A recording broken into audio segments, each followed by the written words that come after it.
Hi, HBO First Look. We're here for the making of The Cable Guy. I thought Ben canceled that. Okay, just know he's tired. He's like a little edged out. He's because he's been working hard.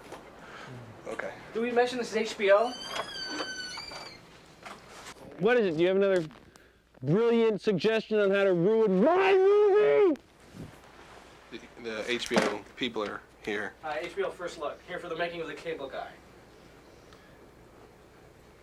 He said you approved it. We said. How are you gonna ruin my movie? That's how we greet each other. We just have a joking. Hi. How are you? HBO First Look. Right. Well, welcome to our. This is where we work. This is where it all comes together. This is where we fit the pieces together. Maybe this is not a good. No, this is great. This is great.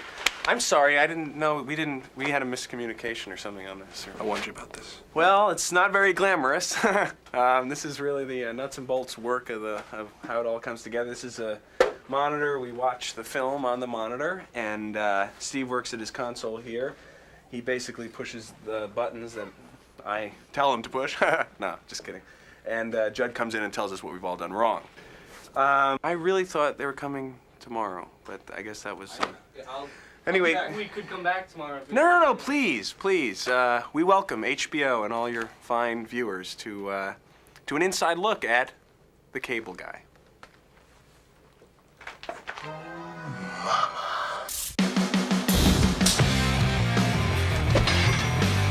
Well, it's Hitchcock meets Jerry Lewis.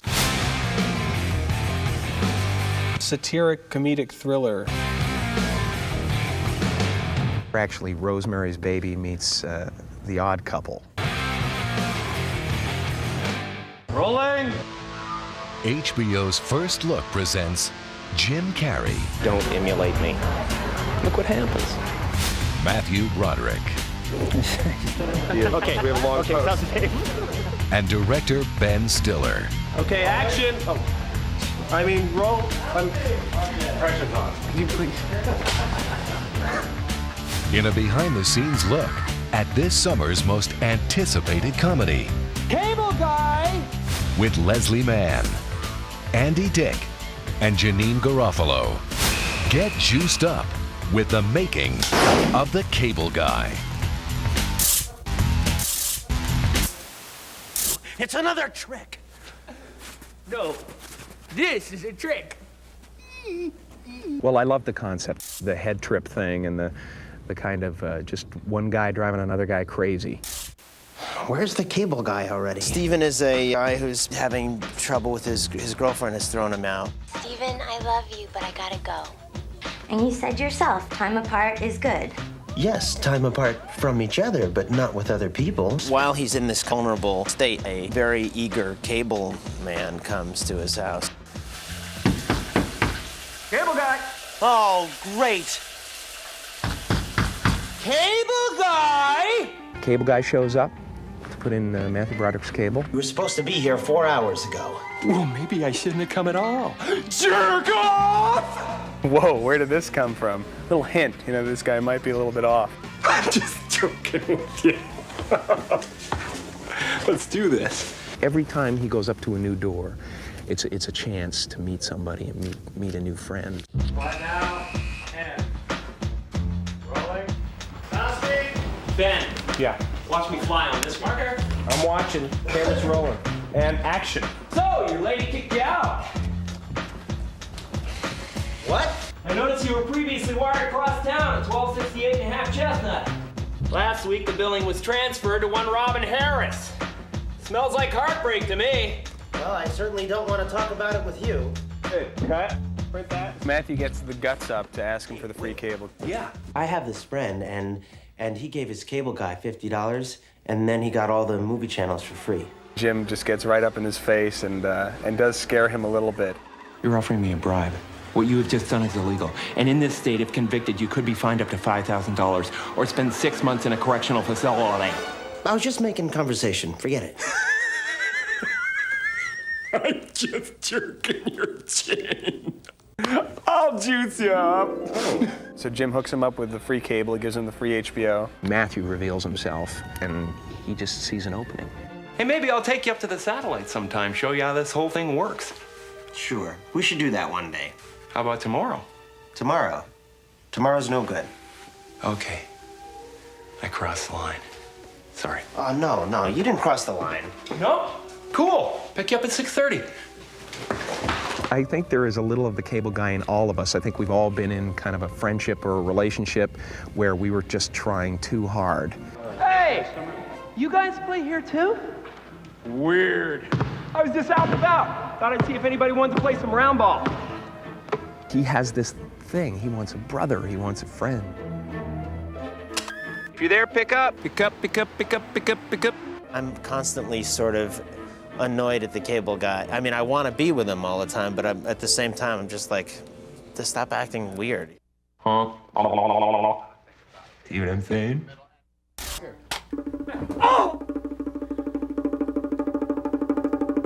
Just when I thought I was out, they pull me back in.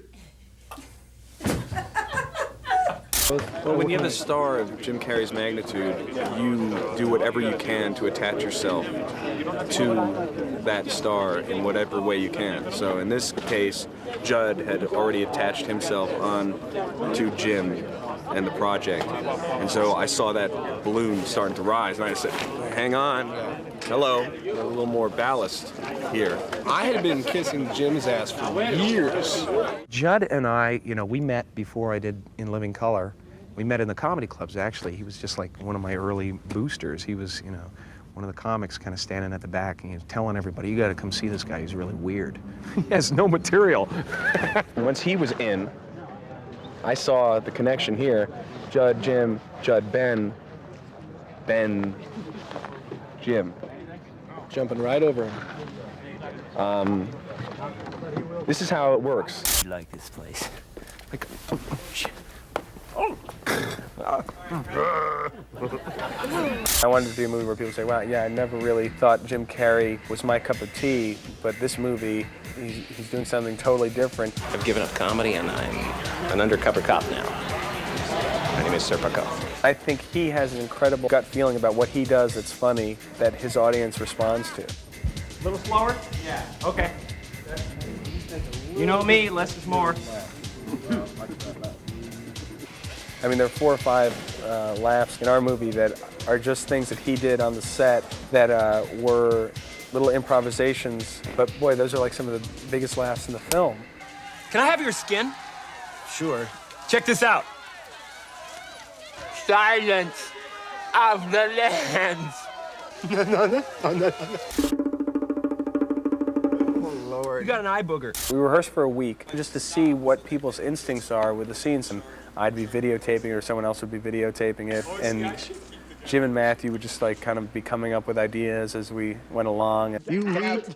yeah, right. I made it. Get out. Out, now. It was very interesting because I had to sort of learn how this was going to work. You know, what's it like working with somebody who comes up with 15 ideas, going through one scene. Slam. Okay! Slam, then you stand there for a moment. You never let it alone until it's, you know, until somebody checks the gate, you know, basically you're thinking. Mash! Oh, great! Great! Like that. Just fires right in the wrist. Right. You never know when that idea is gonna come. You just never know.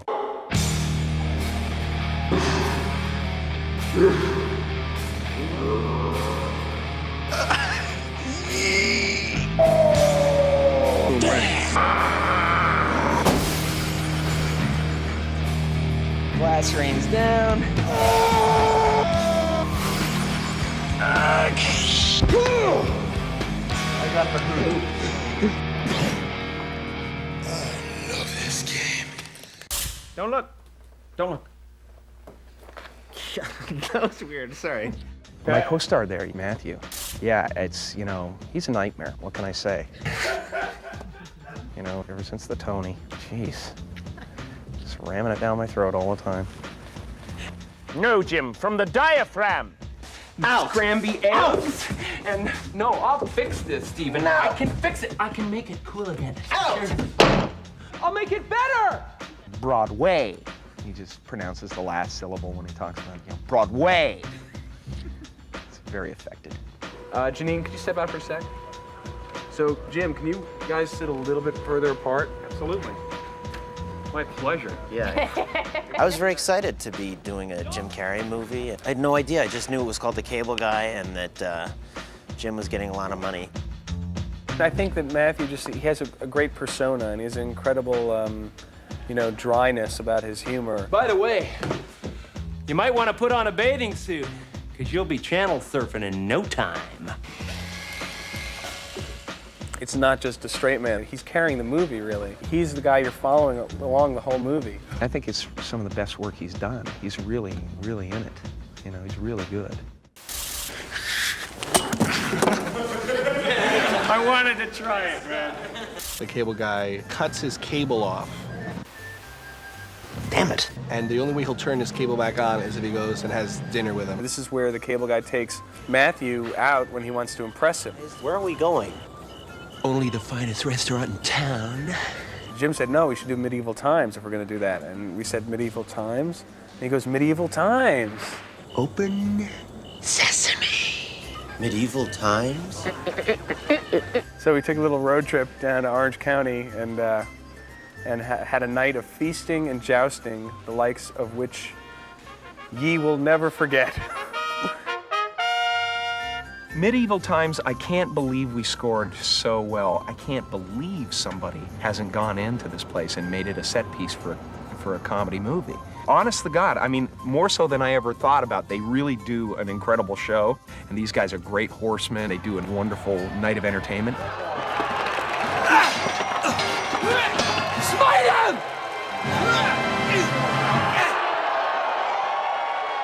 It's bizarre. It's like from another planet. Welcome to Medieval Times. I'm your serving wench, Melinda. Might I fetch you something from the barkeep?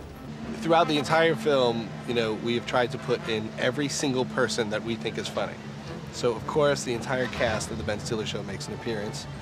Janine Garofalo as the snotty waitress. Could I get a knife and fork? There were no utensils in medieval times, hence there are no utensils at medieval times. Would you like a refill on that Pepsi? There were no utensils, but there was Pepsi? Dude, I got a lot of tables. Andy Dick as your elegant host. This is medieval times! Andy Dick is just a great comic actor. Anything he does is funny. I think Andy's a real tribute to the persistence of a young actor in Hollywood. It just shows you keep pestering the right people and you get to put a funny wig on and be goofy. Ooh, goofy man. Just kidding. It's great stuff, and it's good to have a little comic relief in the film because, Jim Carrey isn't funny enough. You got to have some other crazy guy in a wig doing a little dance. They did me like a big favor by coming in and just doing these funny little cameos. Hey, Mark. We have reached the climax of our competition, good people. And now 2 noblemen from our audience will battle to the death. Will a master, Stephen M. Kovacs, and a Lord Chip Douglas make your way to the fighting pit? It appears we're going to do battle, Stephen. Is this a normal part of the show? No, but I give all the knights free cable. The sword fight, they dress him up in the armor. Safe sex. And Matt's kind of like, just take it easy, take it easy. What are we supposed to do? I mean, we have to be careful that we don't hurt each other, right? I cannot listen to any of your instructions, for you are my sworn enemy. And Jim's taking it really seriously. That was a nice move. Oh my God, I've become mythic! We rehearsed for a couple of days, pretty heavy rehearsals. Yeah, I sword fight. Yeah, I trained.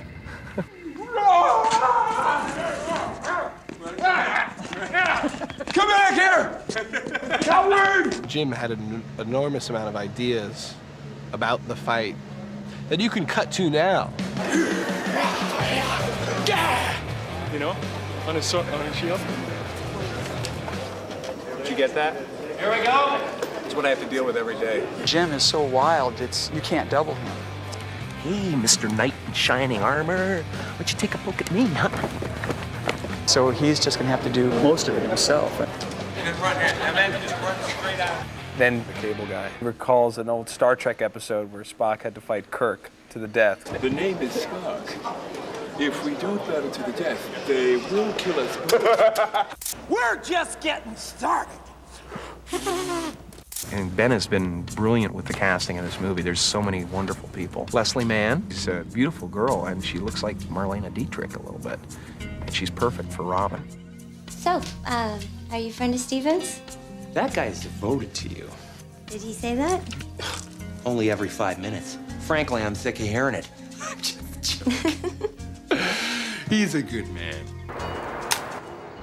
Throughout the film, she's rejecting Matthew continually. So I thought, I should really cast an actress who's very sweet and likable, and immediately you would kind of somehow not hate her for rejecting Matthew right off the bat.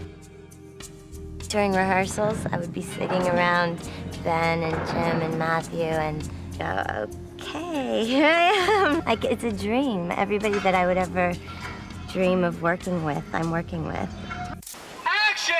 I think it's really hard to do both direct and act and do both jobs equally well. So I thought on this one, I'm just going to be a director. I'm just going to put everything in that. That experience was something that I really liked, and I ended up loving it. He was just really clued in. He mentioned Roman Polanski. We're talking about a comedy. And I'm like, okay, this guy sounds all right. Come on, that's what everybody says before they make a comedy. Okay, let's do Roman Polanski. Ben is very smart and very camera savvy, So can we overlap that, Robert? This division, Ben, is like 8 perfs, whereas normal 35mm film is 4 perfs. Right. Yeah. So there'd be more perfs. We find the same things funny. It's like happening before you know it, and then you can transform into that guy while it's happening. Get that? Motivation, actors, just do it. The director and actor both really are coming at it from totally different places. The actors get bored easily, so we have special equipment that we bring in for them that we get at a store, and basically, same type of thing, a cat toy, it's the same theory. Basically, you just keep this going, and in between takes, wait a second. There you go. They'll be good for another 15 minutes now. Every time the scene ends, I look at Ben Stiller and I go, okay, man. I say, you are from another planet, man. Gene Hackman and Poseidon Adventure. Life is out there. You're fools for staying in there. Your little dish world. It's great. It's wonderful. I want to build a statue to him. There's still room.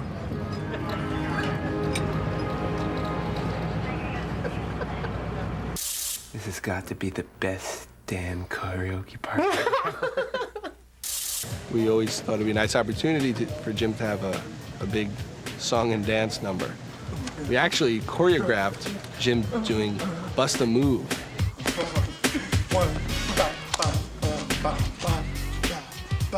Bust a move. You want it? But after we did it, we realized it would have taken 1,400 days to shoot. I do a big number. I do Somebody to Love by Jefferson Airplane. Which really ends up being the perfect song because that's what Jim's character wants, is somebody to love. You might recognize this song as performed by Jefferson Airplane in a little documentary called Give Me Shelter about the Rolling Stones and their nightmare at Altamont. Kind of a tribute to the Altamont experience. 1, 2, 3! When the truth is found to be light. I think it's like one of the most incredible things I've ever seen is his performance of this song in the movie. It's really wild. Your eyes, I say, your eyes, they look like But it's really scary, like he got possessed with some weird kind of strange psychedelic energy. We need an ambulance over by the scaffolding. I'm not exaggerating, he really did some weird stuff. All I can say is I'm glad that he has an outlet for it. It's the summer of love, baby! Cable guy! There was a little blurb in the Wall Street Journal on the front page, and it talked about how the cable industry is worried about this movie and how it's going to affect their reputation. There was a lot of controversy that it was going to portray them in a bad light. I guess they all got crazed about it. Who is it? It's the cable guy. I think cable people have to understand that this has nothing to, they can't take it personally, okay? He's a cable installer, he's crazy, but there are a lot of crazy people who aren't cable installers. There are a lot of cable installers, I'm sure, who are crazy. That doesn't mean they're crazy because they're cable installers, okay? You get where I'm going with this? This is a good opportunity to say how, you know, completely professional and friendly my cable guy is. I'm pro cable. I've noticed that my cable hasn't been good the last month or so. It's been really off. Please don't turn my cable off. Don't screw with me. I need my cable way too badly. And I went, hey, what's going down? Am I on some kind of a list or what? Probably be snow happening right now, right as I'm talking. You're a very nice guy, but I just don't have any room in my life for a new friend. It was just, you know, a mind game from beginning to end. So, what are you trying to say? You can never really figure this guy out, whether he's for real or whether he's, you know, just playing with a person or whether he really needs love and wants a friend. I gave you free cable. The guy is a sociopath. He shows up wherever I go. He won't leave me alone. I'm very easy to take advantage of in some ways. He's gonna need some tough love. There's Stephen Kovacs in here. I'm Stephen Kovacs. I didn't do anything. Just call my cable guy. Police looked into it. Nobody named Chip Douglas works for the cable company. Suspicious, isn't it? It's Jim. It's a Jim movie. It's like a new kind of Jim movie. He's a lunatic and he's a felon. Don't mess with me. I'm here for you. Don't do that. You're gonna get me killed. Oh, Billy! Hopefully after this movie, I will not only be, you know, the guy with the poster on the wall, but I'll be the monster under the bed as well. Come back here so that I may brain thee! I had to get up and jump 6 feet out from the bed so Jim Carrey wouldn't grab my ankle. Mommy, can I sleep with you? Jim Carrey is in my room. Take off!